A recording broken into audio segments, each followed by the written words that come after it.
Listen to me now.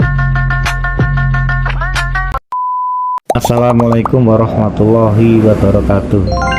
Salam sukses, terus semangat, pantang menyerah, gapai cita-cita, masih bersama RP Agung. Hari ini aku mau membahas tentang dinamika problematika di kehidupan hidup berumah tangga dari 0 sampai 5 tahun setelah menikah. Lalu bagaimana merencanakan yang terbaik serta berapa biaya hidupnya dan bagaimana solusinya. Tentu saja pernikahan dan bisa menikah dengan pilihan pujaan hati kita menjadi dambaan setiap manusia dan sangat membuat kita bahagia. Kebahagiaan telah dilalui dan berganti dengan dinamika problematika di dalamnya. Watak, perilaku, sifat, dan apa saja dari keduanya yang dulu masih tersembunyi sekarang sudah terbuka dan kelihatan aslinya. Normal dan wajar, itulah jawabannya. Merencanakan, merancang sesuatu hal yang bagus dan positif untuk kelangsungan hidup rumah tangga dan menunjang kehidupan berumah tangga sangat diperlukan dan harus dilakukan oleh keduanya mulai sekarang dan masa yang akan datang.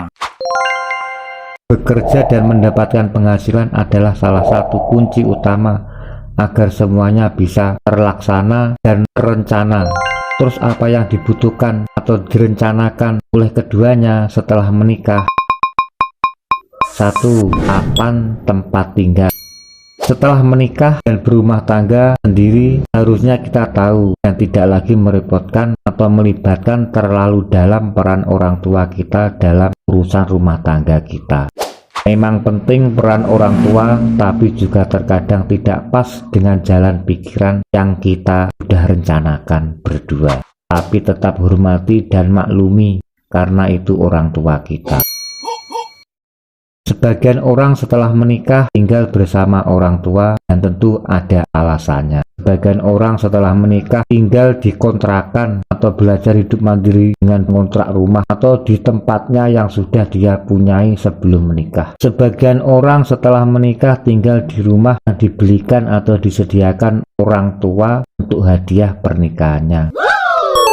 Belajar hidup mandiri tanpa ikatan dari kedua orang tua sangat baik dan bagus, karena di situ kita bisa lebih mengerti akan artinya hidup berumah tangga yang sesungguhnya.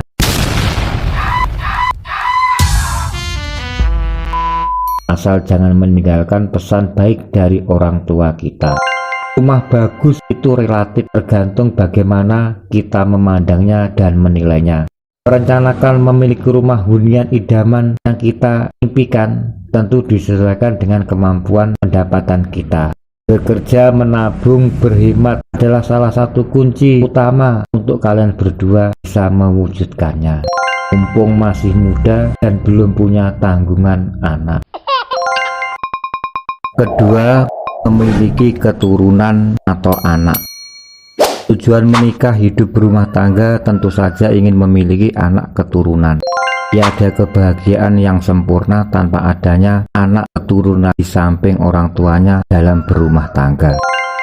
Anak menjadi pembangkit semangat demi keutuhan kelangsungan hidup berumah tangga selamanya. Anak membawa berkah rezeki yang tak terduga untuk orang tuanya yang selalu beriman, bersyukur atas titipan yang Allah berikan kepadanya. Asuhlah, rawatlah, jagalah dia dengan baik sesuai dengan kemampuan dan perencanaan yang kamu lakukan berdua.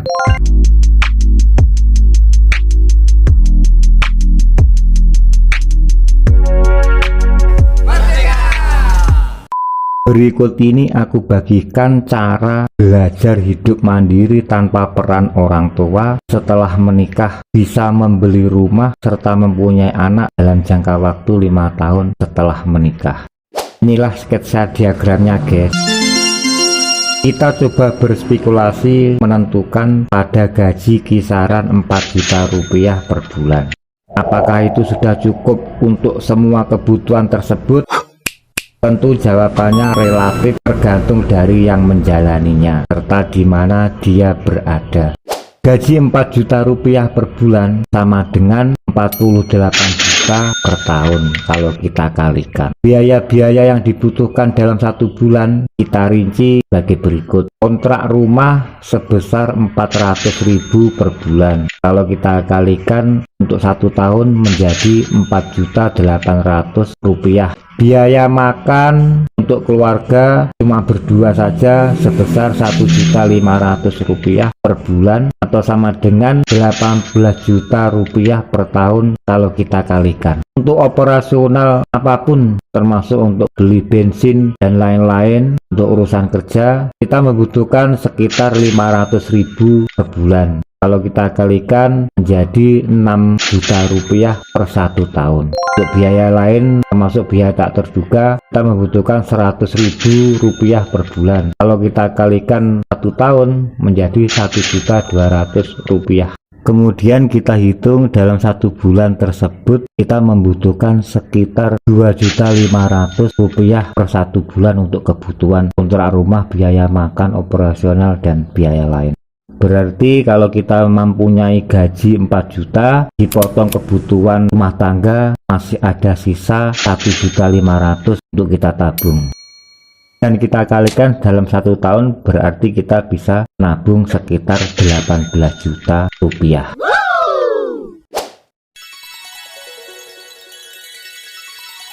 Di tahun kedua setelah menikah, secepatnya merencanakan untuk mempunyai anak dan memprogram untuk bisa membeli rumah secepatnya. Karena masih proses perencanaan semuanya, tentu kebutuhan hidup berdua masih sama seperti tahun sebelumnya. Yang membedakan, tabungan kita bisa bertambah menjadi 2 kali lipat. Yang dulu sudah 18 juta, sekarang sudah menjadi 36 juta karena sudah 2 tahun kita mengontrak. Tabungan tersebut kita simpan untuk proses biaya melahirkan dan untuk membeli rumah KPR dengan sistem uang muka atau pakai DP. Besaran DP, tempat, tipe rumah, dan luas menentukan harga. Sesuaikan dengan kemampuan yang kamu punya untuk mencoba membelinya. Sebagai contoh, KPR tipe 36, luas tanah 70 meter persegi dengan memakai DP 25 juta, untuk angsurannya 1 juta rupiah per 1 bulan selama 15 tahun. Diagramnya seperti ini.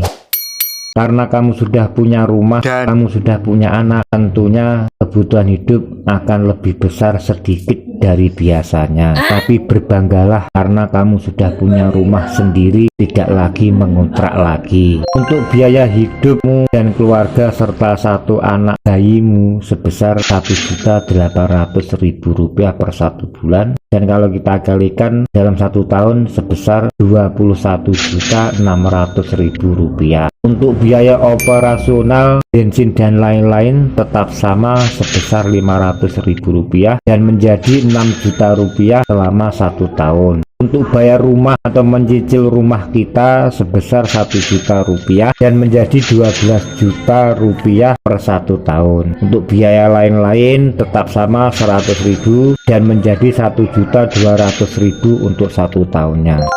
Sekarang kita total untuk biaya hidup per 1 bulan yaitu 3.400.000 rupiah. Untuk per 1 tahun biaya hidup sebesar 40.800.000 rupiah. Kalau kita gajinya tetap 4 juta rupiah, berarti dalam 1 bulan kita masih bisa menabung sebesar 600.000 rupiah, dan untuk 1 tahunnya kita bisa menabung sebesar 7.200.000 rupiah.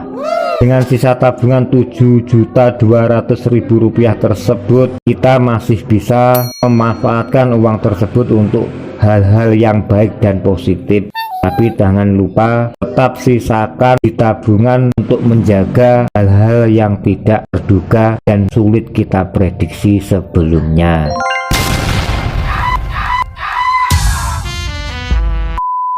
Sekian video pembahasanku hari ini. Bagi teman-teman yang ingin mandiri hidup berumah tangga tapi masih ada kendala, kudoakan agar selalu sabar dan tetaplah bersemangat untuk menggapai harapan dan cita-cita. Tiada keberhasilan dan kesuksesan yang sempurna tanpa adanya riwayat kesulitan dan pengorbanan di dalamnya. Saksikan video-videoku selanjutnya. Jangan lupa komen, like, dan subscribe karena subscribe itu gratis. Pintu kami sangat terbuka untuk Anda. Silakan apabila ada yang ditanyakan. Assalamualaikum warahmatullahi wabarakatuh.